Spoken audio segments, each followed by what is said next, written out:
What's going on, the friends? My name is MT3Gates, and welcome back to an episode of Super Mario Odyssey for the Nintendo Switch. Last time we cleaned up Metro Kingdom with its Power Moons, and now in this part we are going to be cleaning up the Snow Kingdom. First things first, we're going to be starting off the episode with the Koopa free running race.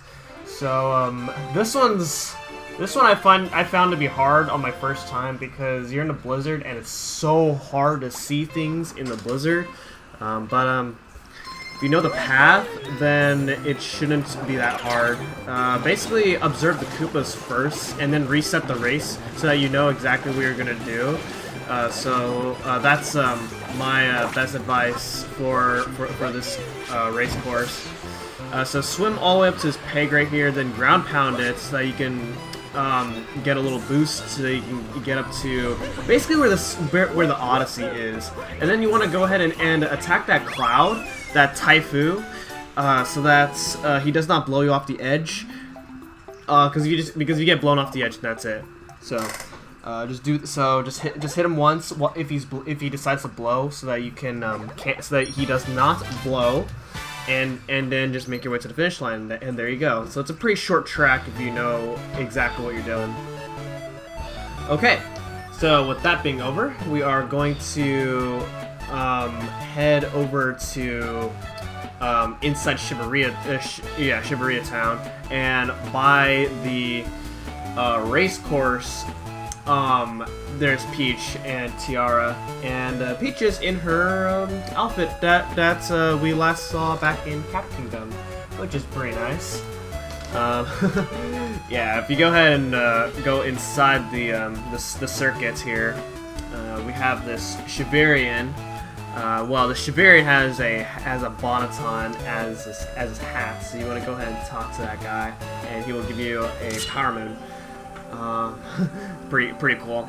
And that's all the Power Moons that we can get. So there's not very much there's not very much to clean up. But what makes it long is because Shibuya is known for their Bound Bowl racing. So it's there's a lot of those mini games in this kingdom. So now we're gonna open up the Moon Rock here. And the Moon Rock will give us access to, obviously, of course, more Power Moons. So the first thing that you can actually do is go inside this little cave. This cave is blocked off because of the Moon Rock, and if you destroy it, then that cave is revealed. So guess what? This is a whole different racetrack for the Bound Bowl racing, and we are going to do it. So let's go ahead and do it. Welcome to the Secret Racing Course. Only certain races are allowed to compete here. Certain racers. This course is long. You will need to. Oh, I don't even know what it says. The prize is a Power Moon. You will participate, of course. Yes. Let's start the race. So yeah, this is long. It's a more difficult racetrack than the other one that we raced for a multi-moon. So as you can see, there's a lot of slopes, and there's not a lot of flat ground to, oh yeah, see that? If you bound on up slopes, then you gain, then you pretty much lose your momentum. It sucks. Once again, I'm really bad at this. For some reason, I can't get the timing down for bounding. It's like a small window of frames to actually get really good bounds for this, so I just kind of hope the best here. I hope that I time it right. Whenever I'm on slopes, I just kind of mash the bound button because I just can't get the timing for it when I'm on slopes. But when I'm on flat ground, I can kind of get a rhythm like that. That one was pretty good. But then when I'm on a diagonal surface like those, then it's kind of hard. It kind of just messes with my timing here. As you can see, I've been kind of falling behind here for the most part. This one I actually did on my first try, but in practice, this is kicking my butt. It's not a very easy one to do. Oh yeah, you don't want to land in the snow either, otherwise you will be slowed down a lot. You will lose a lot of time. It's very punishing. especially if you're already far behind. It's like so much harder to catch up. See, I was kind of catching up there. See, I made my way back. I made my way in 4th place here, and then I go ahead and pass these two guys here. I'm in 3rd, and pretty soon I'm about to pass this guy right here, and now I'm in 2nd, and now I'm about to approach this 1st guy right here. There you go, I'm in 1st. Oh my God, let's go! Let's go! Come on, I can do this, please! Yes! Oh man. This is so much better when I'm not post-commentating this, because then my reaction is more fresh. But there we go. Our supersonic snowman has no rival. I don't know. I did have some rivalry there, because I was cutting it close. Jeez. But there we go. Iceburn Circuit Class A. Okay, so you can actually do this again. Just like most minigames, you can do twice for 2 power moons. The first time being the basic version, the other time being the harder version, and now this time we're gonna be doing the harder version, the Iceburn Circuit Class S. This time these guys are faster, so it'll be hard to keep up, especially with how bad I already do at this minigame. I actually had to reset this a few times, so you might have heard a little audio splice there. That's because I don't want to waste too much time showing this off. So you won't get to see me fail at this miserably. But basically, all you have to know is that I am terrible at this minigame. I can't get the timing for these bounds correctly, or at least consistently. So, for the most part, I stayed in 3rd for a while. So it was a little bit hard to catch up with these first 2 guys right here, especially when I bound on these diagonal slopes.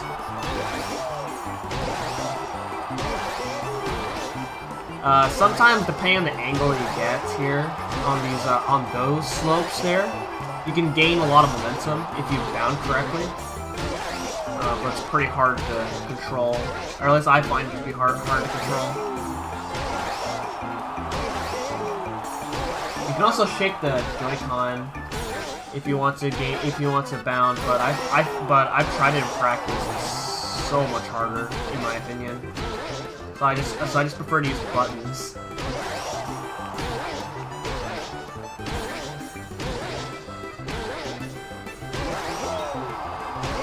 Oh, there you go. I'm in 1st place. Oh no, I'm in 2nd. No, come on. Please, come on. This is getting ridiculous. I'm cutting it so close on this guy. Oh, come on. Oh, I was in 1st place. Oh, there we go. I'm in 1st place again.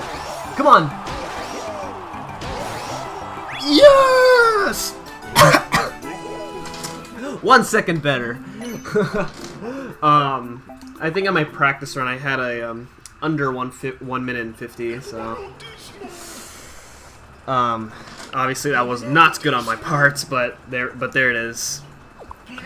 Once you know that you're in 1st place, it's just a matter of just not messing up your bounds, otherwise then you're really gonna lose time, and it sucks.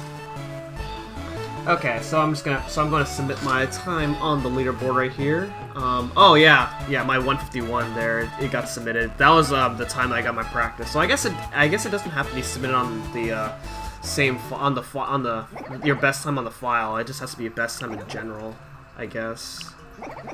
I think that's how it works. But anyway, we have another race here, and that is of course the free running race. So here we go.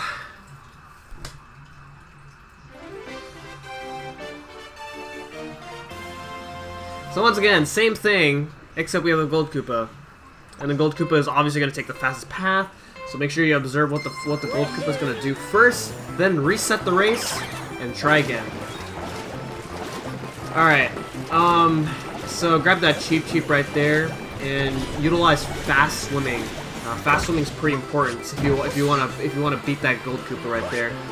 Alright, so then grab behind that peg so that the wind appears, so you can use the wind to get up this way.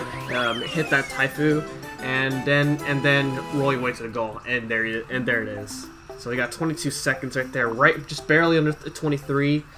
So once again, not hard, as long as you know the fastest path around here, which can be hard to know what the fastest path is because of the blizzard, but just do it enough times and it shouldn't be that hard. Okay, the next mini game that we're going to do is the Koopa Walk. Yeah, we're gonna be walking again, just like Sand Kingdom, where the second time you need to get 90 points. You have to get 90 points for this one. This one's hard because you're on ice. So I actually find this to be easier if you zoom out. So that way you can see, you can see exactly where you're going to walk. All right, let's see how well I did. This one looks pretty good. Oh my God, 100! What the heck? So as you can probably imagine, during when I was recording this, I kind of froze in place there for a moment there, because how in the world did I get 100 points? Because I saw a few parts missing on those lines. Dang, I was not even perfect at all, and the game just gave me 100. That's some ridiculous stuff right there. Alright, so enough of that. So if you go ahead and grab on one of those spots, you can get a Power Moon. And then underneath this part of the water, you can get yourself another Power Moon. And then there's a switch underneath the water. You go ahead and press it, and then this will activate our timer challenge. You have to jump over one of the snow patches in order to actually get that Power Moon. Otherwise, you're not going to make it on time. You just go around.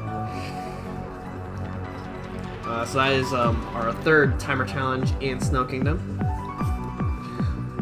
Next up, you bring a Cheep over to his Bonneton right here, and because he wants to observe it, and he will give you a Power Moon. And then there is a Moon Pipe out here. This, I believe, is the only Moon Pipe in Snow Kingdom, so we don't have much to worry about. Yeah, this is not a very large kingdom, so we won't be here for that much longer. This part right here is a little deadly because if you're not careful enough, you can fall into poison water. If you go too fast, you'll probably fall into poison water. And then there are those moon snakes, as what those rolling things are called, which is really weird because those don't even look like snakes to me. Past this first Bonsai Bill Cannon, there is a Power Moon, so make sure you grab that. That can be pretty easy to forget because the angle, the camera angle you get makes it so you can't really see it that well. So I missed my chance right there. So the only way to actually to recover from that is by actually falling down to the very bottom of this area and trying again, which does lose time, lots of time actually, so that sucks. Near Shibuya, you go ahead and ground pound this ice block right here, and a Power Moon appears right there. As you can see, where Luigi is, he is very cold. Not a good place it's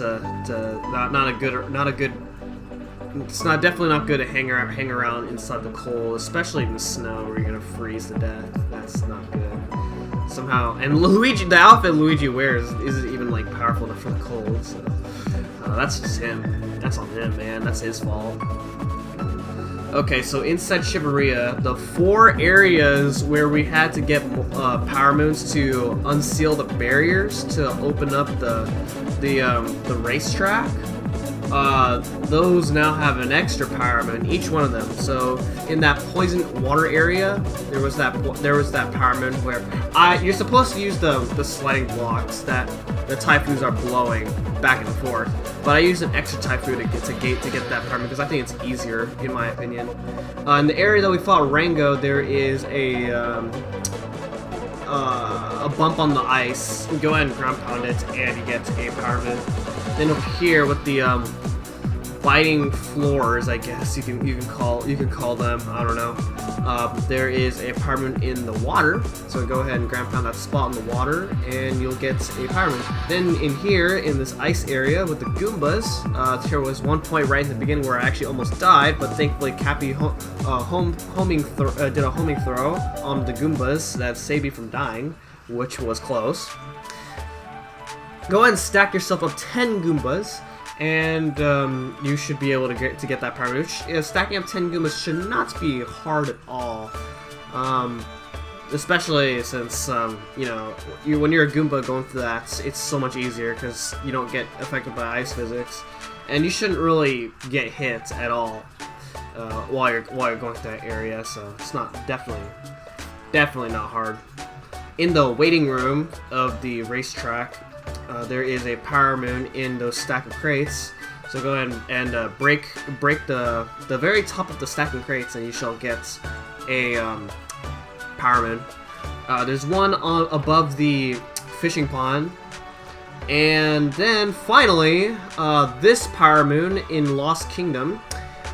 This goes towards Snow Kingdom. If you go ahead and look at the picture inside Shibuya, it'll show you that particular moon.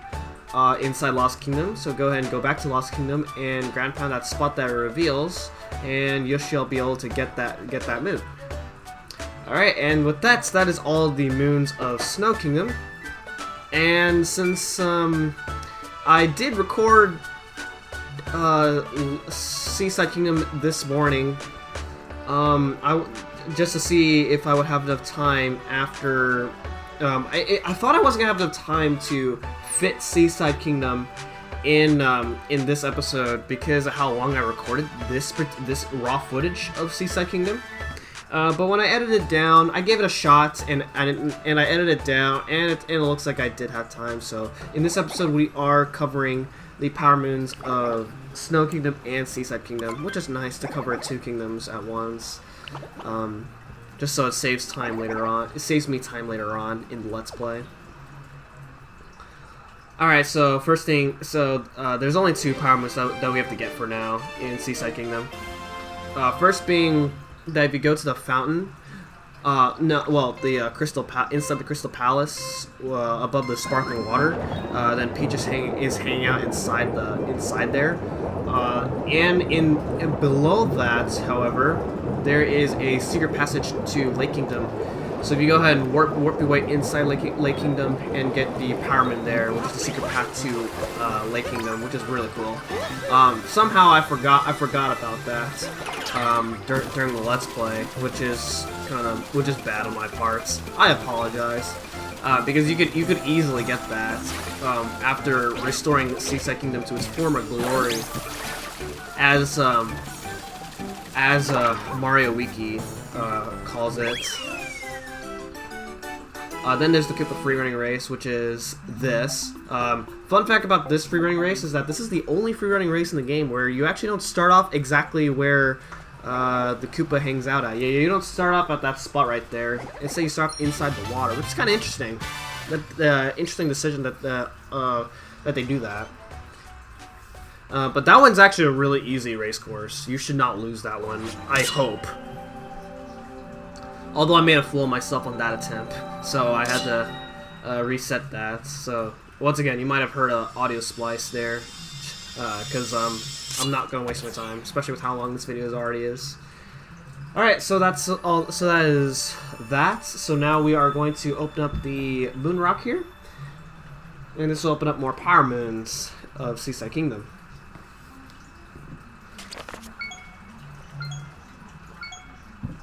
As you can see, that is a lot of moons that we're going to be getting. So let's go ahead and take care of that. So I did get lost in throughout Seaside Kingdom because I did practice last night, but when I decided I wanted to record this morning, it wasn't fresh enough because I usually like to record right after I practice just so it's fresh. But since I didn't do that, it wasn't as fresh as I hoped. But which is unfortunate, but that's okay.